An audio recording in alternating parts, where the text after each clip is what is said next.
Suivez les Jeux olympiques d'hiver de Milano Cortina sur ici-tout.tv. Voyez chaque seconde d'action en direct. Tous les sports, toutes les épreuves, où vous le voulez, quand vous le voulez. Du 6 au 22 février sur ici-tout.tv. Téléchargez l'appli. Nous sommes le jeudi 29 janvier. Voici à la une.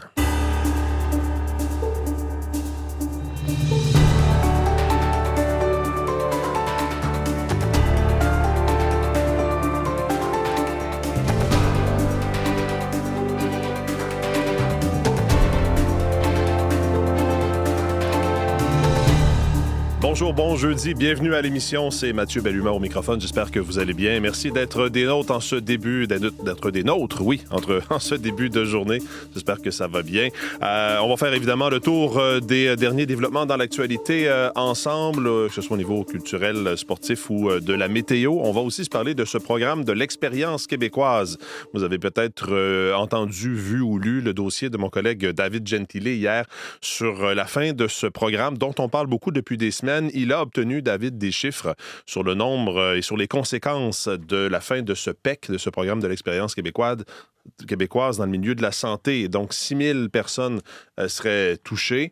On va faire le point avec Jean-Philippe Robillard. Il y a eu toutes sortes de réactions, plusieurs réactions, dont une réaction du ministre Jean-François Roberge là-dessus, en entrevue avec mon collègue Patrice Roy plus tôt hier. Donc, on va revenir sur ce sujet-là avec Jean-Philippe Robillard. Revue de presse, bien sûr, à l'émission. Et d'ailleurs, je veux vous souligner tout de suite d'emblée que si vous lisez le Journal de Montréal ou le Journal de Québec de ce matin, il y a tout un dossier où on parle de présentatrices météo qui sont harcelées et menacées. Et sur la page frontispice du Journal de Montréal et du Journal de Québec, plusieurs photos de ces femmes donc, qui travaillent dans les médias et qui ont été harcelées et menacées. Vous allez sans doute reconnaître la photo de quelqu'un que vous connaissez, que vous aimez bien aussi, ma collègue Julie-Jasmine Boudreau, évidemment, qui est avec nous autour de la table ce matin. Bonjour Julie-Jasmine.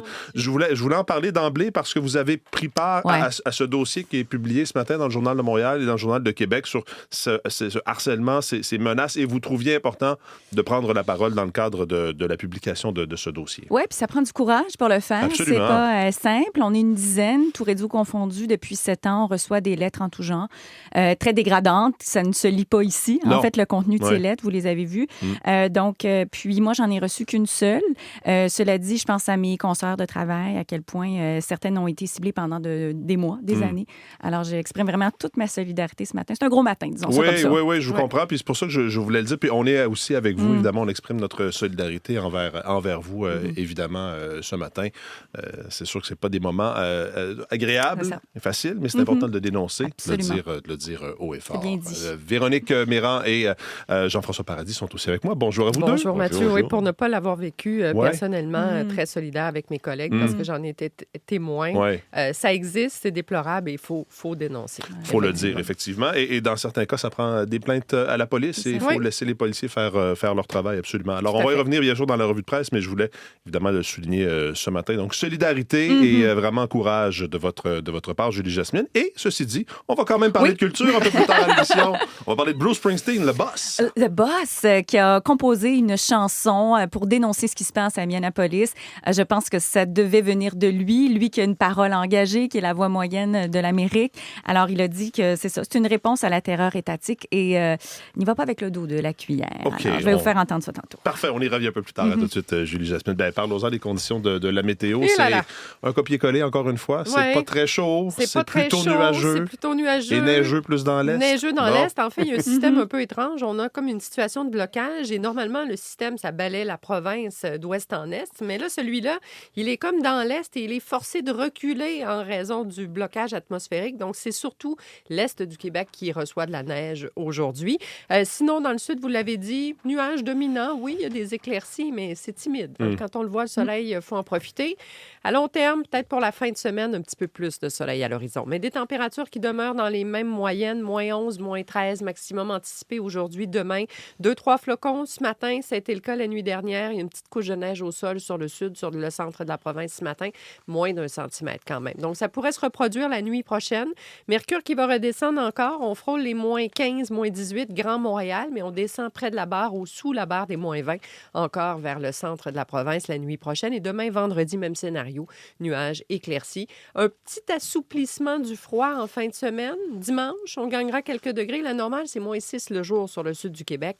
On va s'approcher de ça dimanche. Mais tout indique que la tendance hivernale n'est pas derrière nous. Alors, sachez-le. N'est pas derrière nous, elle l'a dit. N'est pas derrière nous. Encerclé, en italique, en gras, toute la patente. C'est pas tout de suite le printemps. Non. Et d'ici là, ça paraît ce matin du côté de l'Abitibi, il fait moins 27. Le maximum, c'est moins 20 aujourd'hui. Oui, on aura de la faible neige, peut-être 1 centimètre ou 2 de ce côté, plus un 5 à 10, Saguenay-Lac-Saint-Jean, Bas-Saint-Laurent, Gaspésie, Côte-Nord. Et ce système-là a pour effet d'apporter du temps un petit peu plus doux sur la Gaspésie, la Côte-Nord. Les températures grimperont de ce côté, moins 3, moins 5, moins 8. Donc, un petit peu moins froid là, qu'ailleurs en province. Et pour ce qui est des autres secteurs, en nord de l'Ontario, ça reste froid, moins 16 à moins 19 aussi, pas mal de nuages. Assez variable au sud, mais Toronto, Windsor, bon refroidissement éolien. Ciel nuageux avec éclaircies, 2-3 flocons. Dans l'ouest, on a de la pluie à Vancouver et c'est assez fort. On parlera d'un 30-50 mm supplémentaire aujourd'hui. Ça fait déjà quelques jours que ça dure. Le maximum est autour d'une dizaine de degrés. Printanier pour Edmonton et Calgary avec un peu de soleil, très nuageux, sud de la Saskatchewan et du Manitoba, avec des températures d'hiver, encore dans le moins 11 à moins 15 aujourd'hui. On savait chaudement. C'est Merci, pas fini. Véronique. Bonne journée. Alors, Jean-François Paradis, victoire de la victoire? Oui.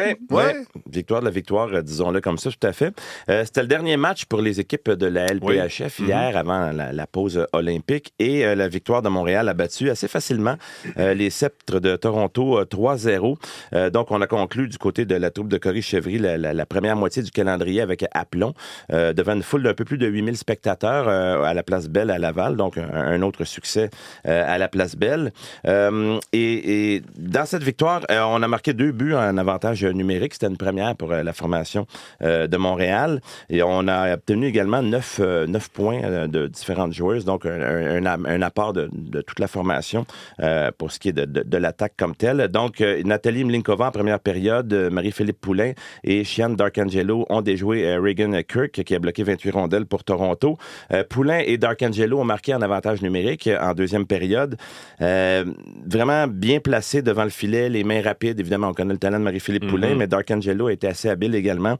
Et finalement, Anne-Renée Desbiens a connu un excellent match. Elle a bloqué 22 tirs. Ça a été relativement facile pour elle. C'est la meilleure gardienne de but du circuit. Elle a réduit sa moyenne de but allouée à 1,15, amélioré son taux d'arrêt qui chiffre maintenant à 954. Ça ferait rêver beaucoup de gardiens de but dans la Ligue nationale de hockey. Ce sont vraiment des chiffres d'une autre époque pour les gardiens de but de la Ligue nationale de hockey, mais on sait que la LPHF, c'est une ligue de gardiennes de but, donc elle a excellé encore une fois. Et puis, on a fait un petit bilan de cette première moitié de saison du côté de Marie-Philippe Poulain et Cory Chevry en disant que on continue à apprendre, on continue à bien travailler. On a toujours des choses à développer, mais c'est vraiment intéressant pour ce qui s'en vient pour le restant de la saison. Un peu dommage, dans un certain sens, cette pause olympique, parce que l'équipe allait très bien, mais évidemment, la plupart de ces joueuses du circuit vont se retrouver dans ces Jeux olympiques. Et donc, on était enthousiaste, évidemment, d'aborder cette phase de compétition de la saison. En espérant que ça ne freine pas ce fameux momentum pour l'équipe montréalaise. Oui, tout à fait. Les sénateurs ont surpris dans la Ligue nationale l'Avalanche du Colorado. Oui, une victoire de 5-2 pour les sénateurs d'Ottawa contre l'Avalanche du Colorado. C'est Claude Giroux qui a inscrit le but de la victoire. Ça peut paraître un petit peu surprenant parce que l'Avalanche du Colorado, c'est une des meilleures formations de la Ligue nationale, mais l'Avalanche n'a gagné que 2 de ses 7 derniers matchs. Et de plus, c'était James Rammer devant le filet des sénateurs d'Ottawa qu'on a embauché il y a peu de temps. C'est un vétéran qui était dans la Ligue américaine, qui s'apprêtait presque à prendre sa retraite. On l'a embauché parce qu'on avait de la difficulté à mettre la main sur un gardien de but de bon niveau. Et puis, il a fait le travail hier pour les sénateurs d'Ottawa dans cette victoire de 5-2. L'Avalanche qui sera ce soir au Centre Bell sous la forme des Nordiques de Québec. Mais c'est quand même l'Avalanche du Colorado qui joue. Mais avec il y un en a chandail des plusieurs Nordiques qui vont parler des Nordiques de Québec quand même. Ça, c'est sûr. OK, merci Jean-François. Salut.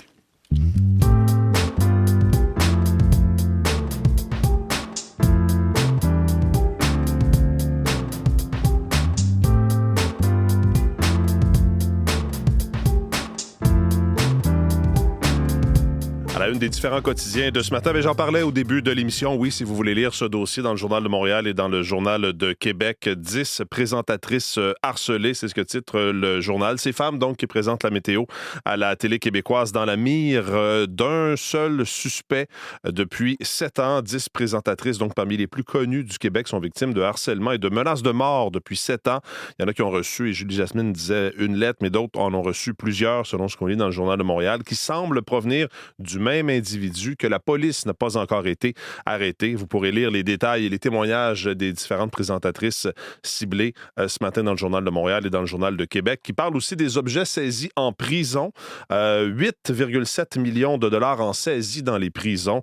Tabac, drogue, téléphone, les établissements carcéraux trouvent pour 1 million de dollars en valeur là, par mois d'objets illicites. Donc, à lire dans le Journal de Montréal. La pression ne sera pas relâchée, avertit le ministre de la Sécurité publique, Yann Lafrenière. Donc, vous pourrez lire ça en une du Journal de Montréal et du Journal de Québec. Dans Le Devoir de ce matin, on nous parle de cette opération charme de Séoul à Ottawa. Une délégation sud-coréenne est en visite au pays pour signer des ententes industrielles et pour tenter de décrocher un contrat pour fournir 12 sous-marins à l'armée canadienne. Ces gens-là, nous dit Le Devoir, ont peut-être été inspirés par la visite en novembre dernier d'une délégation suédoise qui était venue vendre, si vous voulez, les bienfaits, vanter les louanges du Gripen, un fleuron national de la compagnie Saab. Ça, c'est pour remplacer des avions de chasse canadiens.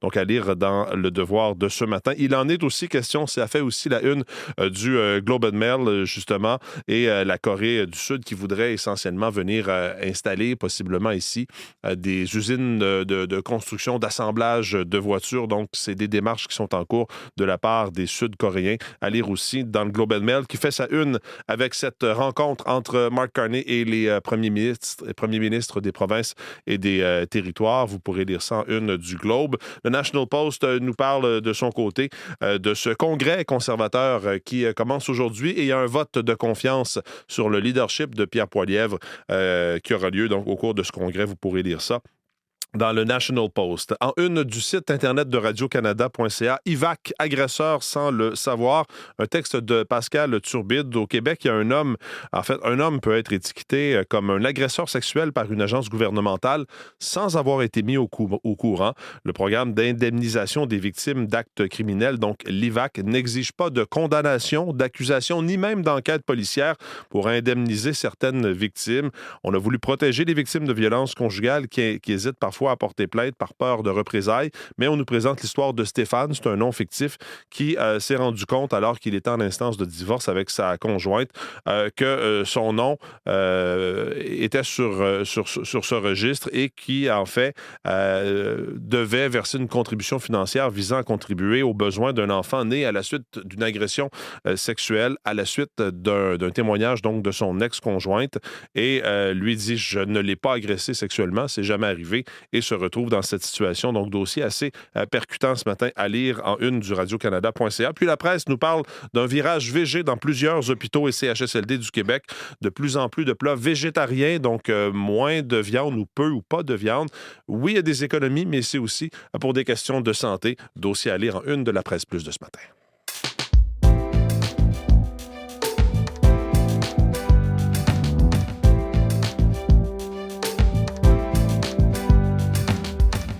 Jean-Philippe Robillard est maintenant avec nous en studio. Bonjour Jean-Philippe. Bonjour Mathieu. Alors oui, parlons de ce programme, le PEC, Programme de l'expérience québécoise.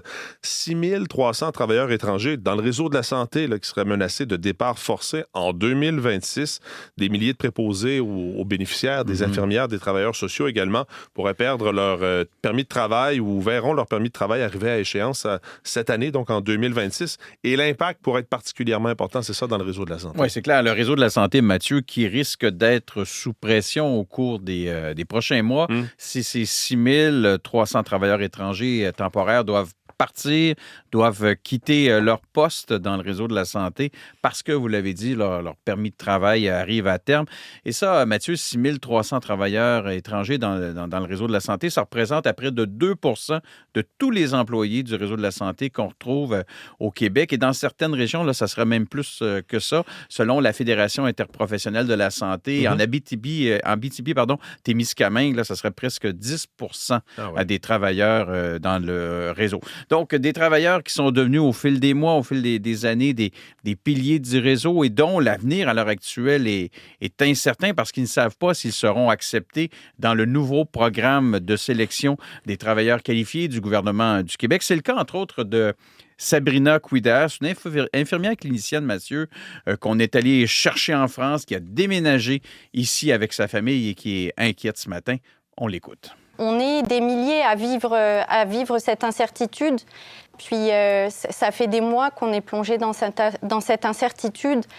On ne peut pas avancer, on ne peut pas faire de projet pour l'avenir. C'est inhumain, en fait, ce qu'on nous demande. On n'a aucune certitude de pouvoir rester, alors qu'on nous avait promis, lors de notre recrutement, qu'au bout de 2 années de travail ici au Québec, que nous allions pouvoir accéder à la résidence permanente. Oui, on entend bien dans sa voix sa détresse, son inquiétude, ses craintes.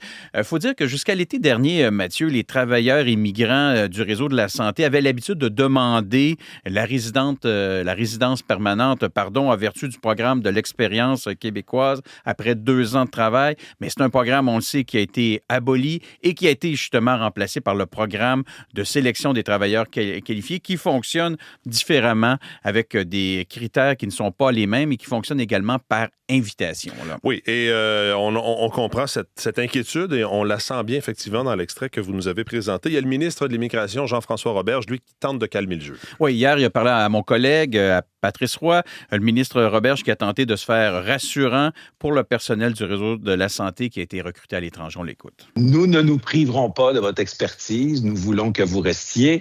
Nous voulons renouveler votre permis de travail s'il arrive à échéance dans les prochaines semaines.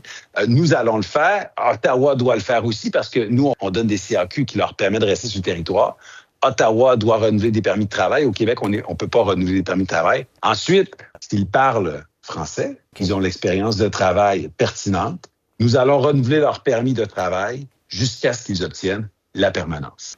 Le ministre Roberge qui s'attend à ce que des milliers de personnes le postulent dans les prochains mois. Et dans le réseau de la santé, les craintes qui préoccupent les gens dans le réseau de la santé, c'est l'image que ça envoie du Québec à l'étranger qui, souvent, on le sait, on doit aller recruter, que ce soit, par exemple, en Afrique du Nord ou encore en Europe. Là. Oui, c'est ça. C'est pas comme s'il y avait de trop des travailleurs de non, la santé au Québec. Il en manque dans plusieurs domaines. Merci beaucoup, Jean-Philippe. Merci, bonne au revoir. journée.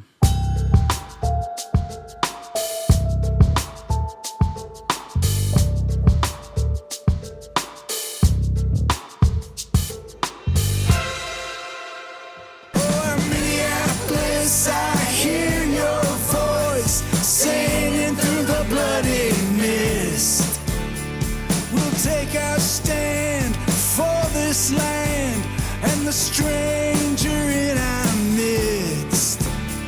Here in our home they killed and wronged. C'est du bon Bruce Springsteen, c'est du bon boss. Hein? Une protest song, comme on le dit en anglais, chanson de protestation qui condamne évidemment la situation et ce qui se passe, ce que fait les policiers, ce que font les policiers de l'ICE ou des agents fédéraux à Minneapolis. Donc, ça vient de sortir. Ça a sorti hier, Streets of Minneapolis, qui fait quand même un peu écho à Street of Philadelphia, souvenez-vous des années 90. Alors, et il ne passe pas par 4 chemins tout en gardant une mélodie hyper accrocheuse. Il parle de l'armée privée du roi Trump qui est là pour faire respecter les lois dans les rues de la ville. Du moins, c'est ce qu'il raconte en parlant bien sûr de ses agents fédéraux. Là, il dit « Minneapolis, j'entends ta voix ». Puis un peu plus tard dans la chanson, il dit « Si t'as la peau noire, ou brune, mon ami, tu peux être interrogé ou expulsé sur le champ. Alors, il a dit, j'ai écrit cette chanson-là vraiment en réponse à la terreur étatique de ce qui se passe. Et ça s'est bouclé très, très rapidement. Elle a été écrite samedi, ensuite enregistrée lundi et elle est en ligne depuis hier. Je regardais ce matin sur YouTube notamment, on parle de 2 millions de visionnements. Donc, et personne n'est surpris que ce soit lui qui a pris la parole. Je le disais un petit peu plus tôt. Il y a toujours eu cet engagement, cette volonté de dénoncer les injustices sociales, puis aussi d'être la parole de la classe ouvrière, Bruce Springsteen. Puis c'est un des très, très grands critiques à l'endroit, évidemment, du président américain. Puis, on parlait de protest song. Ben, on en a entendu souvent dans en fait, dans l'univers musical. C'est-à-dire, je pense à Bob Dylan qui en a déjà fait. Je pense à Yoko Ono. Alors, celle-là, vraiment, est bon, évidemment, c'est toujours marqué par l'actualité, puis ça inspire les créateurs. Et d'ailleurs, de son côté, Donald Trump a réagi publiquement. Il a dit sur son réseau social, Truth Social, que Bruce Springsteen était surévalué. Et il l'a comparé à un pruneau desséché en terminant. Alors voilà. Eh bien, OK, en tout cas. Et toute une carrière derrière lui. Monsieur Springsteen, c'est disponible. The Street of Minneapolis, donc du boss. Au cinéma, sort en salle demain, Folichonnerie, nouvelle comédie érotique québécoise où un couple tente l'aventure de relations ouvertes. C'est François et Julie, sont en couple ensemble depuis 16 ans. Ils ont 2 enfants et vont tenter de nouvelles expériences pour raviver la flamme. J'ai comme besoin de me sentir désiré. Tu te sens pas désiré par moi? Je pourrais pas dire ça. J'ai comme besoin de... De lancer des oreilles. On va faire n'importe quoi! On va ouvrir notre couple. La première, il me semble, c'est évident. Pas avec nos amis. Pas dans la maison? Si je dis pas de cuni, c'est-tu trop casse? Alors, il y a des règles. Sur papier, ça semble bien, mais dans la réalité, c'est autre chose. Okay. C'est-à-dire qu'on veut ouvrir le couple pour mieux se retrouver, mais le danger, c'est de se perdre. Alors, et je vous dirais qu'on y va dans toutes les expériences, à la fois physiques et affectives. Et c'est ça le danger, finalement. Mais je vous dirais qu'au final, c'est beaucoup plus profond qu'une histoire de simple sexualité. On est dans l'intimité d'un couple. C'est avec Éric Kaboulian qui joue François, Catherine Chabot qui joue Julie. Et d'ailleurs, Éric Kaboulian réalise et co-scénarise le film et signe des dialogues vraiment vrais, vraiment profonds, empreints de sensibilité. Et les acteurs, Catherine Chabot et lui, font un duo remarquable, crédible et volontaire. Et on ne magnifie pas justement ces scènes de sexualité-là. C'est du vrai. On n'est pas dans les grands émois, c'est-à-dire les scènes où comment je dirais, on est dans le quotidien de la vie, finalement. Alors, je pense que c'est cette vérité-là qui est très, très, très parlante, finalement. Alors, voilà, ça sort demain. C'est à voir parce que, bon, ouvrir le couple, ça anime les discussions aussi au sein même de son propre couple. Oui, tout à fait. Folichonnerie, donc vous pourrez aller voir ça dès demain au cinéma. Julie Jasmine, je vous remercie parce que vous nous quittez, vous aussi, pour quelques semaines. Comme notre collègue Olivier Pellerin, les Jeux olympiques vont vous occuper à partir de la semaine prochaine. Vous allez être en préparation. Puis après ça, évidemment, c'est l'ouverture des Jeux. On va pouvoir vous entendre à quel moment? Je vais faire la description de ce qu'ils font à partir du samedi, donc le lendemain de l'ouverture des Jeux olympiques. Alors, je pratique mon norvégien depuis déjà presque 3 semaines. Puis, eh bien, évidemment, nos Olympiens canadiens, là, j'ai bien hâte de vous les présenter. Parfait. Alors, on va vous suivre, on va vous écouter pendant ces Jeux olympiques. Puis, on se retrouve dans 3 semaines. Excellent. Merci, Julie Jasmine. Salut.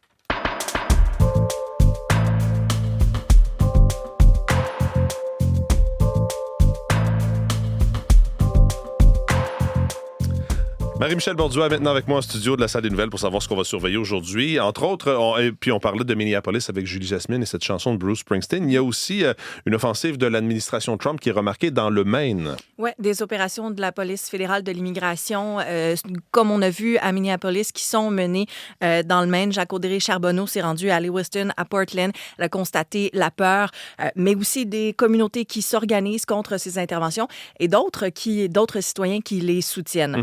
Autre dossier, il y a également le nouveau portail québécois d'inscription en garderie qui soulève du mécontentement des directions de garderie qui disent que la rigidité, la lourdeur administrative, ça a fait en sorte que des places en CPE sont restées vacantes pendant des semaines. Il y a aussi des bugs avec le portail qui sont dénoncés. Reportage de Julie Marceau à lire notamment sur notre site web. Et un mot sur Mark Carney qui va rencontrer ses homologues des provinces et des territoires. Ça se passe aujourd'hui à Ottawa. Ils vont vouloir afficher une unité. Oui, évidemment, face à ce qui se passe aux États-Unis. Marie-Michel, merci beaucoup. Bonne journée. Voilà pour cette édition d'À la Une. Vos équipes du matin prennent le relais dans les prochaines secondes. Bonne journée.